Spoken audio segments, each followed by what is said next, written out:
Is everything ready, Miss Snow? Yes, Colonel. Ah, good. You know, Miss Snow, it's been quite a while since we've had visitors. Indeed, sir. And even longer since I met with strangers. Seems so, sir. You suppose I wouldn't have any friends. Oh, of course, sir. Well, excuse me. Oh, sorry, sir, I didn't mean to. That's quite all right. We all make mistakes, Miss White. Miss Snow. Eh? My name is Miss Snow, sir. That's precisely what I said. Anyway, as I was saying, we all make mistakes. There's no need to be ashamed about them. I'll keep that in mind, Colonel. You know how much I love books, Miss Snow. Always reading, never able to share my literary thoughts with anyone. It is about time I started a book club. Maybe if you actually love books so much, I wouldn't have to dust them so often. I often read from this very shelf. Then what do you call this? I suppose you're right. But maybe they wouldn't be so dusty if you dusted them all. It is about time to start having some company over. A ding dong. Ah, yes, 12 Kim. Yes, Miss Snow. I've got it covered, Colonel. Hello, I'm here for the literature discussion group. Yes, please come in. You must be a professor. Yes, Professor Ronald Kuhn. I thought that was wrong. I hope not, or else we'll be copyrighted. Ding dong! Miss Snow. I'll yes, get it. you. Welcome, ma'am, please. Hey guys, Polly Fest here live from Custer Manor. I'm about to go inside and read a book or something, talk about symbolism and stuff. I'll keep you guys posted. Please like, comment, and subscribe for more content.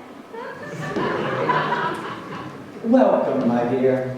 Thank you. It's a pleasure to be here. The pleasure is mine, Miss Snow. Now, I must introduce you to Miss Snow, my caretaker. Miss Snow, Polyfeld. And you may already be acquainted with Professor Ronald Prue. Hi, Ronald. Hello, Polly. It's been a while. It has. Now that we have introductions out of the way, let us. Colonel, haven't you forgotten about Ding dong! Ah, yes, more guests. Miss On Snow. it.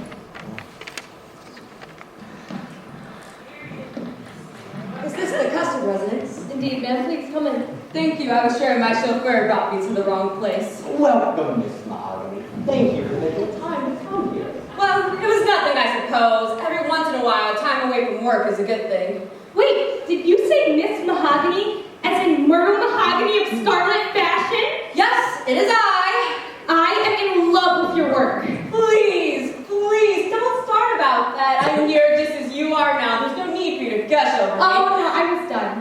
What? All I was going to say is I am in love with your work, and that's it. Oh, really? Yep. I like her. Is that everyone? Yes, I believe so. All right. Ding dong, ding dong, Oh, ding dong, ding dong. it seems I've forgotten that we have one more guest. Hello, Emily. Henry, come in. Mr. Henry Green, it is very nice to meet you. It's Dr. Verde, sir. I earned a doctorate in... Sure. You look very much like the Mr. Green fellow I used to know. It's a shame he got rid of a mansion in the Pilgrim Room. Sir, may I talk to you for a minute? Of course. What is the Why matter? would you invite him to come? You know that how we used to... Oh, Miss Snow, I was not thinking about that at all. I merely met him one day, thought him a nice enough chap, and thought he'd be a great addition to go to a book club. You seem like you're up to something. Me? Up to something? A little old man like me. Now, if you'll excuse me, Miss Snow, we must begin our session. Welcome, everyone, to my first ever book club. Please, I'll take a seat. Wait, Miss Snow. Just because you're my caretaker does not mean you cannot join us. Sir, I would... I insist. Yes, sir. Now, I wanted to thank you all for coming. It is not often that an elderly gentleman such as myself receives the company of strangers. But from this moment forth, I hope to become friends, strangers no more. Now then, Has everyone received a copy of Hound of the Baskervilles? Oh my, well we must get this situated. Come with me, Jim.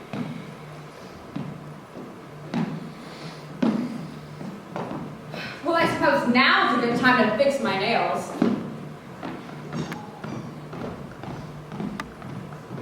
Polly! Ronald! It's been a millennium since we last talked. And I've missed you ever so much. You have? Of course.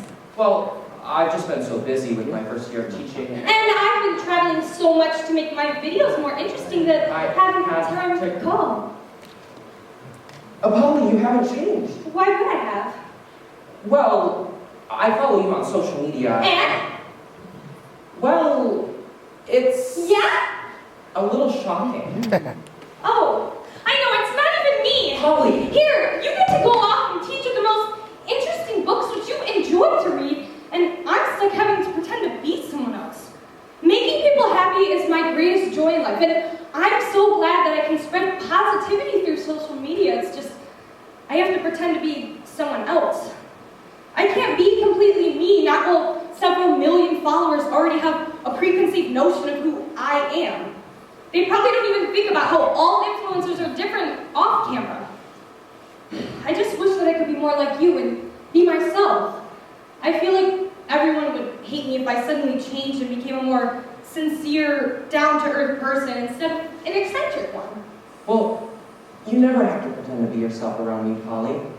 I see the real you. And personally, I would rather spend my time with the Polly Pheasant who went to Comic-Con with me than the Polly Pheasant who randomly blows bubbles for fans during meet and greets. Thank you, Ronald. But if it makes you feel better, grading 1,000 papers about Moby Dick is not exactly living the life either. I'd much rather spend my time in a more soul-fulfilling manner, an enriching lifetime experience, one of joy and... I'd love to go on a date with you, Ronald. Oh, Polly! Oh, Ronald! Ow! Sorry, reflexes. What is going on? I don't know.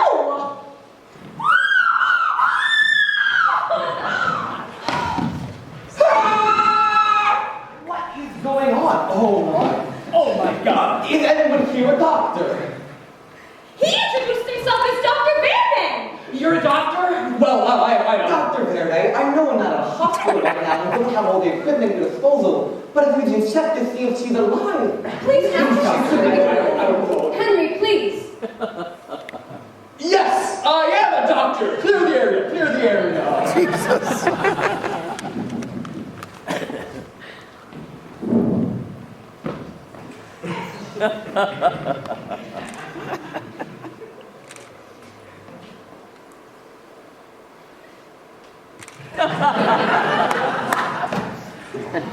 She's dead! But how could she have died? She just left this room for the bathroom. What? You and Polly were the last ones to see her. Oh, well, yes, but we were in this room the whole time. She couldn't have just walked in here and died. You'd be surprised. She must have been murdered. That is a very serious accusation, young man. Is there any evidence?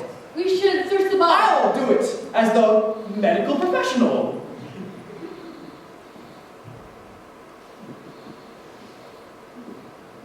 Aha! What is it? A nail file covered in blood. If I remember correctly, I heard Miss Mahogany mutter something to herself before she left the room. Maybe some... Stop blabbering, Broom. I can tell what's going on here. Excuse me. Acquaintances, I have a suggestion to make. Miss Mahogany was murdered by Professor Broom with the nail file in the living room. But that's preposterous! I was with Polly in this room the whole time! Not the whole time.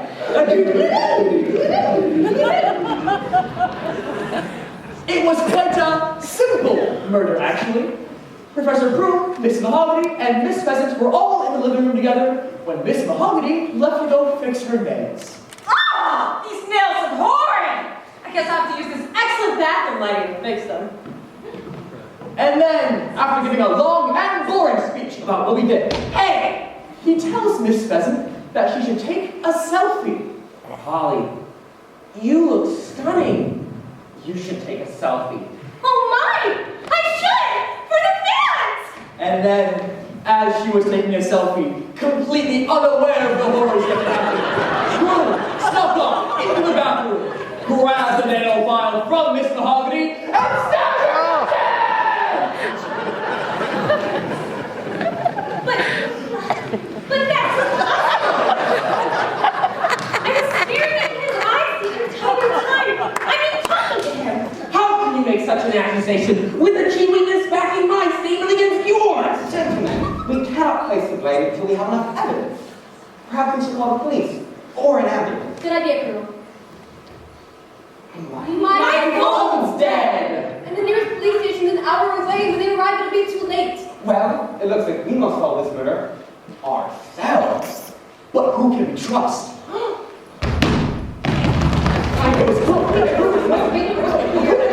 Is there a landline or anything around here? No, I haven't seen one. I think there's one in the attic. If we all go there together, we can all search for it.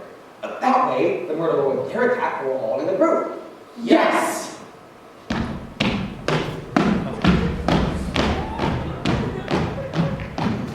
Holly, aren't you coming? No, I'm gonna try and find an outlet. That way I can charge my phone and call the police. Well, why didn't you say something to the group? Because, Ronald, I don't trust them. Not with Myrtle dead, but I trust you. All right. Ronald? Yes, Holly? I need you to know that... Flashlight. Don't let me spoil your romantic moment. Don't let anyone know what I'm up to. Tell them I was too distressed over the death of my fashion idol or something stupid like that. All right. I'll try to buy you some time.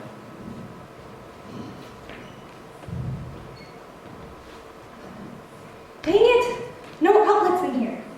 But I think I saw one when I was outside filming by the pool. Maybe I can find one, charge my phone, and call the police.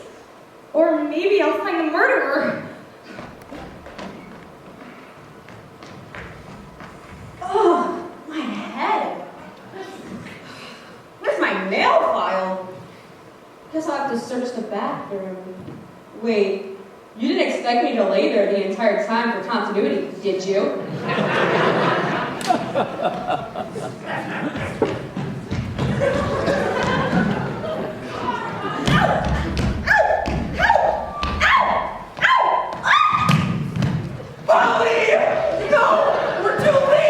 We may not be. Henry, check to see if she's alive. Okay. Yep, she's dead. But how could she have died? Perhaps by this. And I know just the one who did it. You're gonna accuse Prune again, aren't you? Yes, purple's impossible. I was the one making the accusations this time around. I believe that it was Miss Snow with the pool noodle at the pool. Oh, no. You can't make an accusation from another room. You have to roll a die and travel to the poolside. That's another plan. Sir, How dare you? Why would I do such a thing? very simply. After learning the ins and outs of this house, Miss Snow must have found her way to the pool and saw Polly. She must have bashed her head in with the pool noodle and returned back to the attic while Polly gave her final calls in distress. That is the most ridiculous thing I have ever heard. How could I have dragged her body all the way from the poolside and screamed that I did it? And how would I know that she was at the pool? You're right. I'm sorry, Miss Snow. I don't know what came over me to accuse you of such a thing. It must have been my grief. Or in self-defense, throwing the blame off of yourself. Prue, you're the only one it could have possibly been. You're the last person to see Miss Pheasant alive. That is true, but there is no explanation on earth that would say why I would take the life from Polly and her smooth, glowing skin and body voice. Yeah, I'm not buying that. How would you know that she was at the pool instead of in the living room? She's got a pool! Anyway, Oh, you know, I have to call you. Hold on. We should examine the scene of the crime before making any accusations.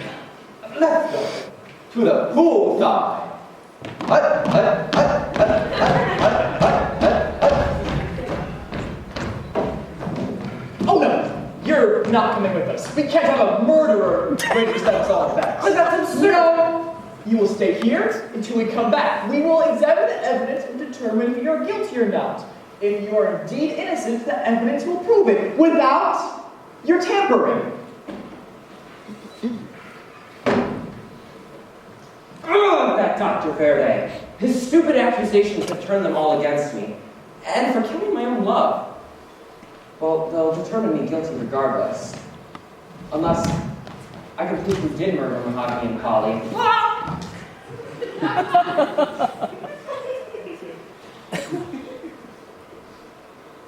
What would old Sherlock do?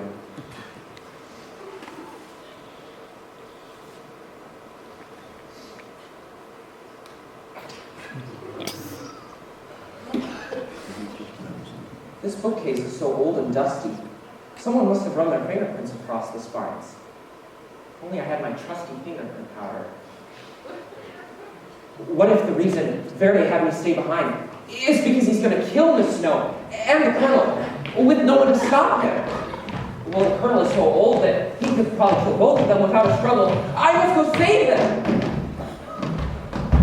Professor, we found no blood, nor any evidence of struggle.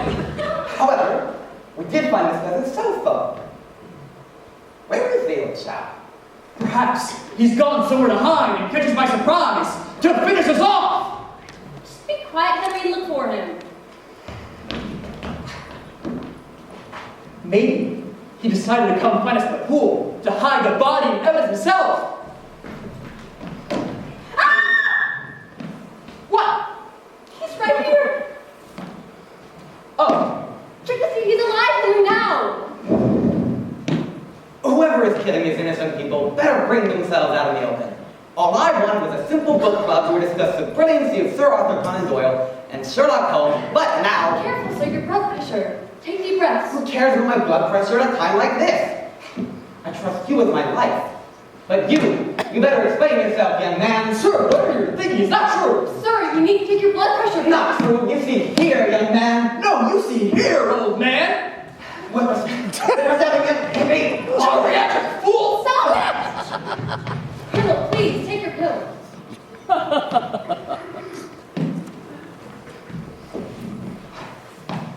I'm giving you one chance to tell me the truth. Are you the murderer? No, I was never, Emily. Don't you dare call me Emily. It's Miss Snow to you. Miss Snow, How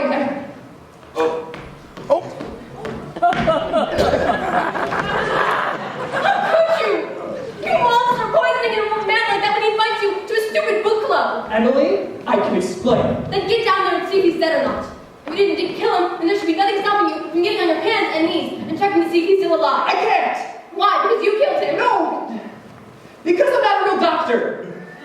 What? No, you introduced yourself as Dr. Henry Verde.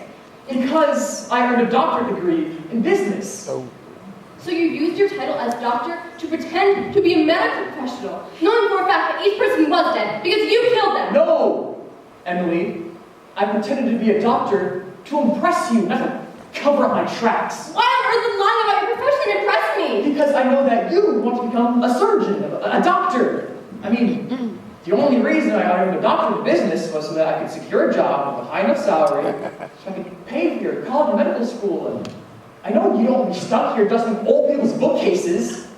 I know how badly you need the money, so I thought if I came here and told you, maybe you'd take the money and maybe let me back into your life again. Why would I ever want to let you back in my life? You lied to me. You manipulated me and you used me all those years before you even came back here. Cutting you out of my life was the best thing I could have ever done for myself. But Emily, I've changed. The whole medical doctor thing, that was pure accident. I felt pressure to put on the act because everyone was calling for a doctor. No, Henry. That is proof enough that you haven't changed. Now you just really messed up. I'm calling the police to report you as a murderer, Henry. Emily, I know you murdered the Colonel. I know that pill you gave him killed him. You don't hide that from me. Just confess. Just tell me instead of blaming me. No, Emily, it's okay. Now that you've killed him, you've reached our medical school. You don't have to wait anymore. And I promise I won't tell the police you did this. We'll walk out of this together. I'll help you because I love you. Henry, it's over. You're done.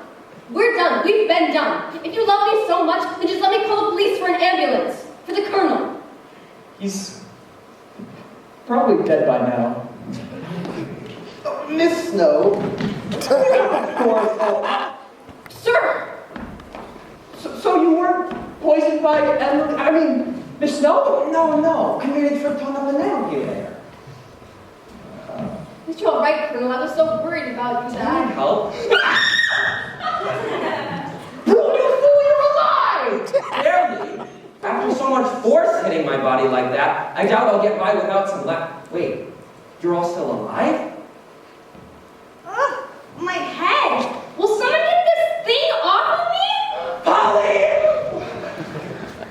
We thought you were dead. Who let me murderer? Oh, Ronald, I'm so sorry you went through that. I went outside to look for a charger and called the police and, well, a pool noodle got stuck to my back and kept banging me in the head. At first I thought I was being attacked, but then once I realized it was just a silly pool noodle, I came inside to find some help and, well, it must have banged me in the head so many times that I passed out. Yes! Miss Mahogany! Yes, it is I, Myrtle Mahogany of Scarlet Fashions. I thought we went through this already. We thought you were dead, stabbed to death by the murderer. Killed by a murder. Oh no! I was really fixing my nails when I cut myself. It hurt tremendously. And I have a fear of blood, so I must have fainted. And then I managed to get back to the bathroom and clean it up. So, no one was murdered. No, Dr. Meredith. Sorry, he's no doctor. He just told me that he earned a doctorate in business. The fiend! He lied to us, told us that each person was dead when we were really alive. What? I'll call my lawyer. I'll call the police. Which one of you has my phone? Here, sorry for taking it. We found it when we were looking for evidence of your murder. I was going to use it to call the police, but you can do the honors. Thanks. This has got to have been the worst book club experience in my life. Granted, it has been my only book club experience, but still, it is the worst. At least in the fashion industry, we can discuss a piece of fabric before we accuse others of ripping it up today. Miss Pheasant, here's my card. Please come. Does this mean we can collab for my channel? No, I need an eyewitness for when I sue Dr. Vernon. Good day. Well, I've called the police and they said, I've informed them of Dr. Brady's crimes and they said they'll be here shortly, but the station's about an hour away, so... Thank you, Miss Pheasant. But I did nothing wrong! Yes, you did. Impersonating a medical professional is a serious crime, so you'll stay here until the authorities arrive. Understood. Good. Mr. Colonel, sir, the police said we have to stay here until they arrive for some questioning. Would you mind if we stay? Of course, my dear. Then, would you like to help me make some dinner? For two? I'm no good at cooking. Well, I make a pretty scrumptious casserole. I love that. So, since we're gonna be here for a while, can you just explore the house? No. But I can take you to the living room, so you can watch TV. And I'll be back with some popcorn. Really? Yes.